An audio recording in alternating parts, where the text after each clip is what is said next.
Summer 1943. Camp Crossville, Tennessee. A German soldier stared in quiet fascination at the brown, bubbling drink inside the glass bottle. He had never seen anything like it. After 2 long years in the deserts of North Africa, living on dry biscuits and imitation coffee, this sweet, sparkling beverage called Coca-Cola seemed like a miracle in liquid form. It cost 5 cents at the camp canteen, the guards explained, the same price American children paid from their weekly allowance. That summer, inside prison camps across the United States, 371,683 German prisoners of war were forced to confront a reality utterly different from what Nazi propaganda had promised them. They found a nation where ice cream was served after dinner, where sodas were an everyday pleasure, and where candy bars were handed out casually by guards. Simple luxuries, treats most German children had never tasted, worked quietly but powerfully to dismantle the ideological armor they had carried from home. In those moments, abundance itself became a form of education. Sugar and carbonation, chocolate and cream, these spoke of an industrial power so vast that German hardship no longer looked like sacrifice, but senseless suffering. What began as wonder at American sweets soon became something deeper, a shift in belief, a quiet revolution of the mind. The end of the Desert War in May 1943, when the Afrika Korps surrendered in Tunisia, brought nearly 250,000 German and Italian troops into Allied hands. These were hardened veterans who had driven the British to the borders of Egypt under Rommel's command. They expected cruelty, starvation, and neglect. Nazi officers had warned them that capture by Americans meant misery. Instead, within hours of laying down their arms, they were issued American K-rations. Soldiers in the U.S. Army often complained about them, yet to the Germans, they were treasure chests. Biscuits, processed cheese, candy, fruit bars, instant coffee, sugar tablets, and cigarettes. Men who had survived months on meager rations treated these emergency meals like royal banquets. Army records reveal that in the North African processing camps, U.S. forces served pancakes with syrup, fresh eggs, and milk, foods that had disappeared from German rations years earlier. Feeding the enemy so generously was no accident, it was policy. Only later would the full psychological effect of that decision be recognized. One captured officer told the International Red Cross, "We expected to starve as prisoners, yet the Americans fed us better than our own army ever had." That moment shattered our understanding of their strength. The education continued aboard the Liberty ships that carried prisoners across the Atlantic in the summer of 1943. Built at record speed, one completed every 42 hours at the height of production, these vessels moved as many as 30,000 captives each month to American shores. Naval reports show their rations equaled and sometimes exceeded those of the crew, roughly 3,500 calories per day, including fresh bread, meat, vegetables, coffee with sugar and milk. Each ship's refrigerated holds kept food fresh for the entire 2-week voyage. Some logs even noted ice cream being served during the crossing. The USS General M.B. Stewart recorded in July 1943 that 10 gallons were made and served to prisoners on the 4th of July using the ship's own ice cream machine. For men who hadn't tasted it since before the war, that frozen dessert, eaten in mid-ocean, seemed unreal. When the ships docked at Norfolk or Newport News, the prisoners saw the America they had been taught could not exist. The Norfolk Naval Base alone covered over 4,000 acres and moved more cargo in a single day than many German ports did in a week. At the base's exchange shops, they glimpsed shelves lined with candy from Hershey's, Mars, and Nestle. Procurement documents from 1943 list dozens of varieties sold at uniform prices, 5 cents apiece, the same everywhere in America. Their journey inland by train extended the lesson. Instead of crowded freight cars, the Germans rode in passenger coaches with dining cars that served full, hot meals. Documented menus from July 1943 listed fried chicken, vegetables, pie, and coffee. The German prisoners soon realized this was not a special privilege, but simply how standard American rail service operated. The network of prison camps built across the United States housed POWs in conditions that often surpassed the requirements of the Geneva Convention.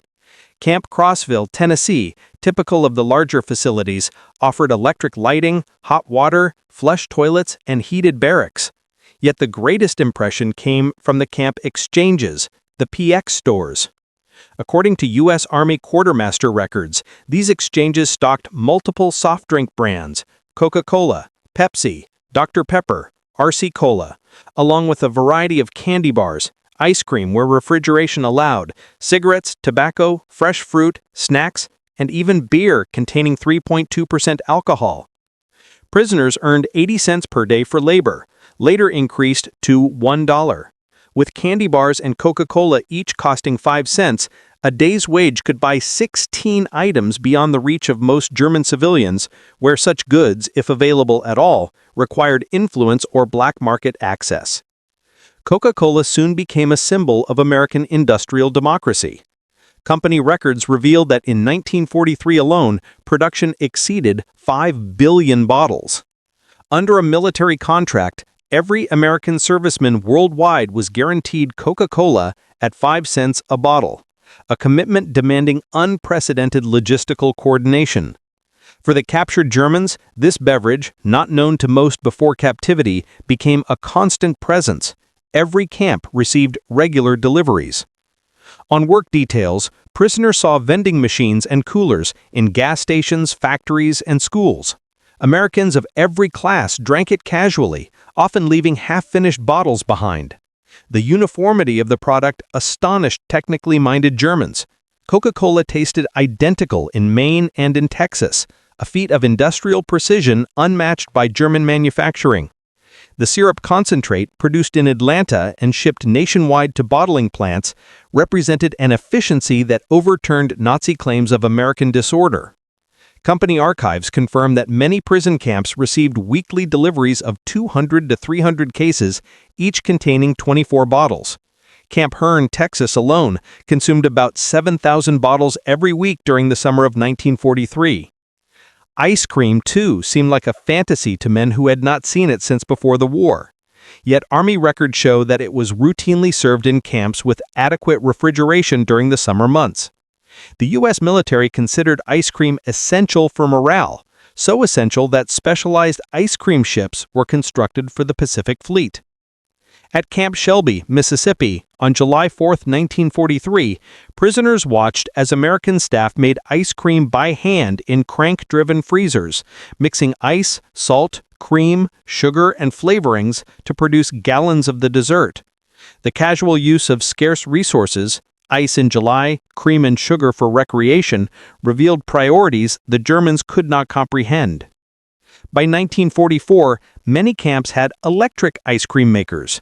The variety of flavors, chocolate, vanilla, strawberry, butter pecan, exceeded even what German ice cream parlors had offered before the war. Prisoners could buy ice cream bars or sandwiches for 10 cents, or cups in assorted flavors. Quartermaster procurement logs indicate that large camps ordered 50 to 100 gallons of ice cream each week during the summer months. Sugar consumption left perhaps the deepest impression. In Germany, sugar was tightly rationed. Civilians received about 280 grams per month when supplies allowed.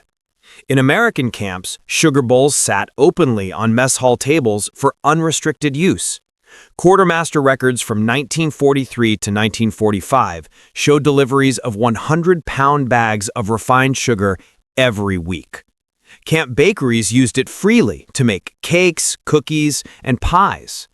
Coffee, tea, and cereals were sweetened without restraint.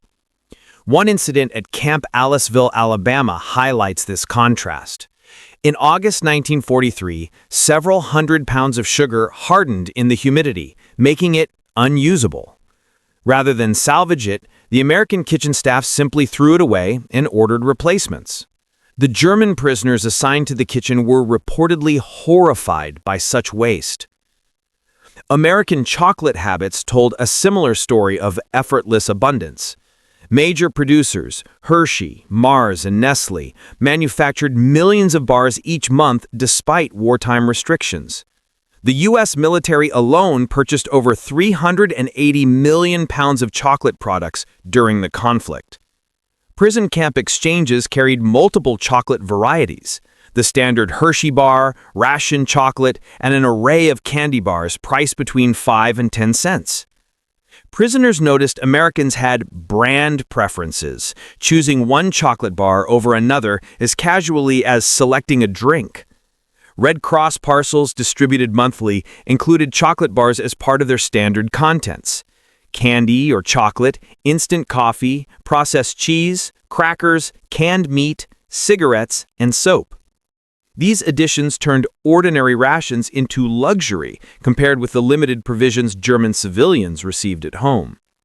Thanksgiving 1943 introduced German prisoners to the concept of American holiday abundance. The nationwide celebration displayed a scale of coordination that dwarfed any German logistical effort. Army records confirmed that every prison camp served a full Thanksgiving meal: roast turkey with stuffing, mashed potatoes and gravy, sweet potatoes, cranberry sauce, vegetables, pumpkin pie, coffee, and milk. Feeding more than 425,000 prisoners, along with millions of American troops worldwide, required immense organization. Yet the fact that enemy prisoners received the same holiday meal as American soldiers carried a profound message: equality in treatment that dismantled the Nazi idea of racial hierarchy. Christmas 1943 brought another kind of revelation: generosity from American civilians. Church groups, civic organizations, and private citizens sent gifts to German prisoners. The American Friends Service Committee alone distributed 50,000 Christmas packages containing homemade cookies, candy, toiletries, books, cigarettes, and writing materials. Local communities added their own gestures. In Tonkawa, Oklahoma, townspeople delivered homemade treats to the camp. In Hearne, Texas, church groups brought cookies and candy. Such kindness toward the enemy struck at the very foundation of Nazi ideology. Americans who had sons and brothers fighting in Europe still showed compassion to captured Germans, proving that mercy, not revenge, was a mark of strength. As the war continued and labor shortages deepened, more prisoners were sent outside the camps to work, gaining first-hand exposure to America's vast food economy.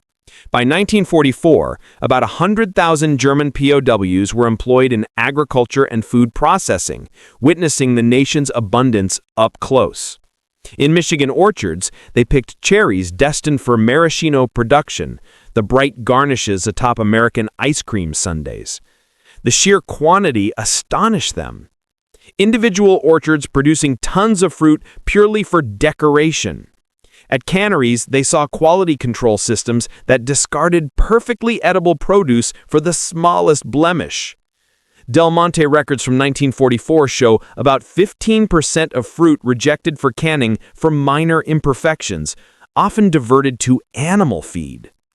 Sugar beet farms in Colorado and Nebraska revealed a level of mechanization Germany had never achieved. Individual farms produced more sugar beets than entire regions back home. Prisoners learned that U.S. sugar production from both cane and beets reached around 7 million tons annually, explaining the easy abundance they had observed everywhere.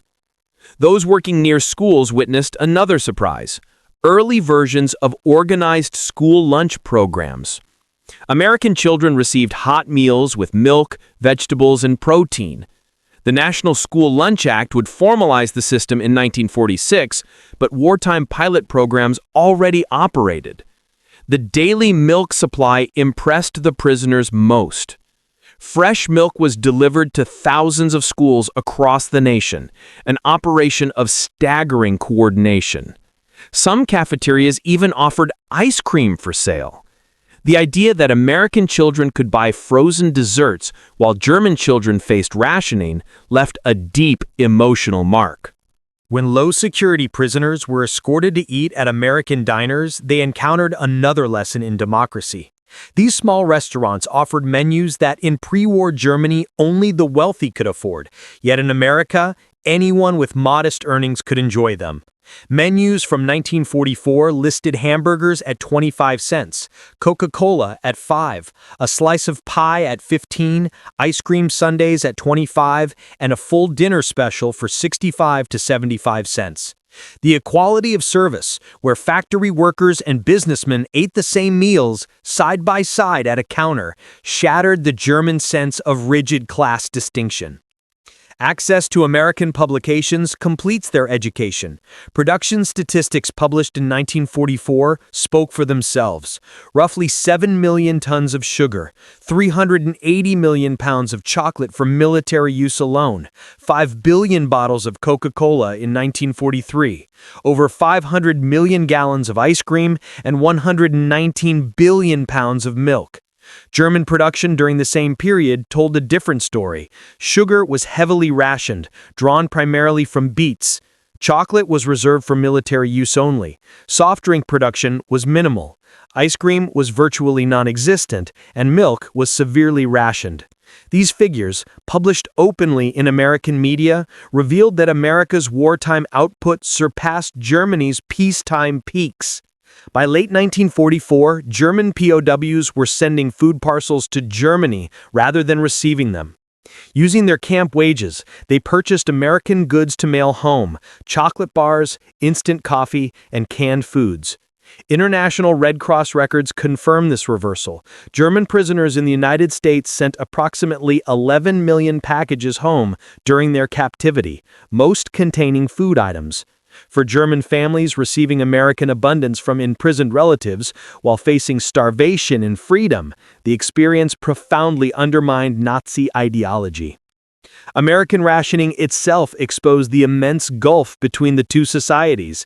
Americans complained about sugar rations of 2 pounds per month per person, still more than triple the German allowance when available. Meat rationing in the U.S. provided 28 ounces weekly per person, exceeding what many Germans received in a month. Even under rationing, Americans maintained consumption levels that Germans regarded as impossible luxury. Records from the Office of Price Administration show that Americans purchased 74 pounds of sugar per capita in 1944, despite rationing, 10 times German consumption. Beyond Coca-Cola, prisoners discovered the vastness of America's soft drink industry. Pepsi-Cola, Dr. Pepper, Royal Crown Cola, Orange Crush, and numerous regional brands competed across the country. The very variety of companies producing similar beverages demonstrated market abundance unimaginable under Germany's controlled economy. Bottling plants operated in every major city, with standardized technology for carbonation, bottling, capping, and labeling. Single plants produced millions of bottles annually. Distribution networks reached every small town, gas station, and grocery store. By the war's end, American soft drink production reached billions of bottles annually, dozens per citizen each year. This single industry's output exceeded entire sectors of German consumer manufacturing. Spring 1945 delivered the final psychological blow. As American forces advanced through Germany, German POWs in U.S. camps watched newsreels of GIs distributing chocolate and gum to German children. The joy on those children's faces, receiving sweets their own government could not provide, completed the ideological collapse. The contrast was absolute. American soldiers advancing through enemy territory carried enough candy to give away, while the regime that promised victory delivered starvation. Footage of concentration camp liberations showed American troops sharing rations with skeletal survivors, acts of humanity toward the victims of the very regime that the German soldiers had once served. Between 1945 and 1946, as POWs returned to their devastated homeland, the contrast became undeniable. Many returned heavier and healthier than when captured, while their families had withered under famine. Medical examinations confirmed that German prisoners generally came back in better physical condition than when they were taken. They returned to families weakened by deprivation, bringing with them knowledge of abundance that now seemed almost mythic. Some carried their final Red Cross parcels home: chocolate, coffee, and canned foods that became family treasures. Children who had forgotten the taste of sweetness received Hershey bars from fathers who had eaten ice cream regularly in captivity. Former prisoners became unexpected advocates for the Marshall Plan. They had witnessed American abundance that was not based on conquest, but production. Their testimony that Americans could afford to rebuild their enemies helped shape German acceptance of American aid. These men understood that true power came from productivity, not domination. They had seen a society so rich in resources it could afford waste even in wartime. This revelation, creation over conquest, would help define West Germany's post-war recovery. The economic miracle of the 1950s was in part built upon lessons learned in American prison camps. Former POWs who had seen American manufacturing, distribution systems, and consumer markets firsthand applied these ideas to rebuilding their own industries. They learned that mass production could make luxuries affordable, that standardization created efficiency, and that consumer abundance built political stability. Industrial democracy, they realized, could outproduce authoritarian control. The transformation of German POWs through America's food abundance is extensively documented in military quartermaster reports, international Red Cross archives, corporate production data, and particularly in the records of Coca-Cola. Prisoner correspondence, censored but preserved, along with post-war interviews and memoirs, reinforces the same conclusion. Historian Arnold Kramer, the foremost scholar on German POWs in America, determined that food abundance was the central force in ideological change. His research confirmed that casual Americans achieved what no formal re-education could: the complete dismantling of Nazi myths of superiority. The statistical summary tells an irrefutable story. Average POW consumption from 1943 to 1946, daily calories between 3,300 and 3,600. Sugar, 4 pounds monthly available. Meat, 32 ounces weekly. Milk, 1/4 daily. Ice cream is served regularly in summer. Soft drinks are unlimited at 5 cents each. German civilian rations in the same period, daily calories between 1,200 and 1,500. Sugar, 280 grams monthly when available. Meat, 10.5 ounces weekly, often unavailable. Milk, severely rationed. Ice cream, non-existent. Soft drinks, none. These disparities were not propaganda, but documented reality. Enemy prisoners ate better than German civilians, proving that American abundance extended even to the defeated. The prisoners' exposure to American food culture profoundly influenced post-war Germany. Coca-Cola returned to West Germany in 1949, becoming a symbol of alliance. Ice cream parlors modeled after American soda fountains appeared in cities. Candy bars and chewing gum became symbols of recovery. Former prisoners, understanding the appeal of these products, often became importers themselves. They knew these goods represented more than taste. They symbolized democracy, abundance, and modernity. The introduction of supermarkets to Germany in the 1950s was also driven by former POWs who had seen American grocery systems. They recognized that democratic abundance required new distribution, not merely increased production. In numerous post-war memoirs and interviews, former prisoners identified food abundance as the defining factor in their transformation. One Afrika Korps officer stated in a 1975 interview, "We expected to defeat a weak, divided America. Instead, we found a nation that could give ice cream to its enemies. That was when we knew we had lost more than a war. We had lost our entire worldview." Another veteran interviewed in 1985 recalled, "My first Coca-Cola was like drinking the future. Sweet, fizzing, unnecessary, and available to anyone for a nickel. That drink contained everything Nazi Germany wasn't: abundant, democratic, joyful." Across decades, these testimonies confirm that American food abundance achieved what military defeat alone could not: a complete ideological transformation. The men who arrived as warriors left as witnesses to democratic prosperity. Historians now regard the German POW experience in America as one of the most successful examples of re-education through observation rather than indoctrination. The program succeeded precisely because it relied on demonstration, not instruction.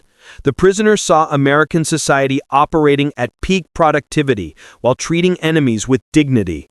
Food played the crucial role because it was universal. Hunger and satisfaction needed no translation. The evidence was visible: weight gain, improved health, continuous meals, and canteen privileges. Each meal became a lesson in industrial capacity. Each bottle of Coca-Cola displayed standardization and distribution. Every ice cream sundae showed that abundance could be democratic. Children of former POWs grew up hearing about American abundance. These sensory memories carried more power than any speech or argument. They had tasted democracy, and it was sweet. The transformation was complete and irreversible. Men who had once marched under the banners of the Third Reich returned home as apostles of abundance, carrying with them a revolutionary truth. Prosperity came from freedom, not conquest. They had learned that America's greatest weapon was not its military might, but its ability to give ice cream to its enemies. In the end, the bottles of Coca-Cola and bowls of ice cream served in American prison camps achieved what armies could only attempt: the complete transformation of enemy hearts and minds. The German POWs, who once could not believe such abundance existed, became its greatest witnesses, bearing home the lesson that democracy tasted like chocolate and freedom fizzed like carbonation. Their story stands as a reminder that the greatest victories in history are not always won through destruction, but through demonstration, not by taking, but by giving. Not through hatred, but through the simple act of serving ice cream to one's enemies on a hot summer day. The men who experienced America's abundance as prisoners became freedom's most unlikely ambassadors, transformed forever by the impossible reality of Coca-Cola and ice cream in American prison camps.